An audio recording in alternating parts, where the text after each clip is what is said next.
Thjesht ju falenderoj të gjithëve në emër të Bordit të Shoqatës me Pensione, por dhe të anëtarëve. Gazetarët flasin shumë, unë jam një nuk flas dot shumë, falenderoj shumë tjetër.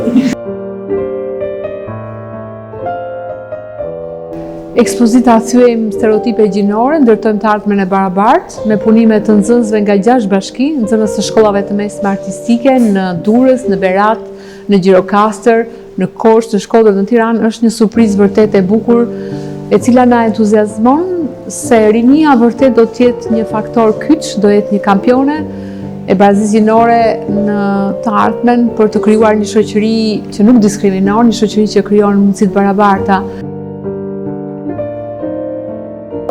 Pra ne kemi krijuar mundësi të ndryshme që të rinë të angazhohen, të krijojnë vende të pune për njëri tjetrin, të shpadosin njohuritë e tyre, marrin njohuri dhe aftësi të reja, dhe në aktivitete si të tilla për kauza sociale, por njëkohësisht edhe për dialogun institucional dhe Përgëzim shumë i madh i media, potencialsit në të gjitha domene, në të gjitha policat, që përveç mesazhet kanë lidhur edhe me ana figurative të apreciimit. Mesazh gjëra të cilat siç u thashë nuk ishte. Falenderoj të gjithëve dhe suksese.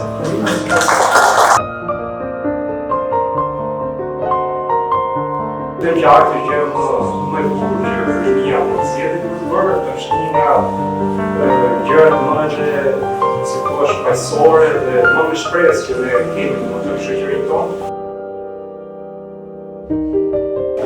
Jam shumë emocionuar sot dhe faleminderit për çfarë.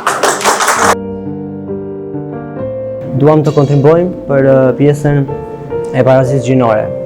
Qoftë djem, qoftë vajza, jemi gjithmonë të barabartë. Si në jetën e përditshme, si një femër dhe një mashkull, ata plotësojnë njëri tjetrin, siç tregon në pikturë, që pa njërin tjetri mbetet i paplotësuar, mbetet bosh. Dhe që shumë djemë do ta trajtojnë një vajzë dhe një grua në mënyrë më të mirë të mundshme.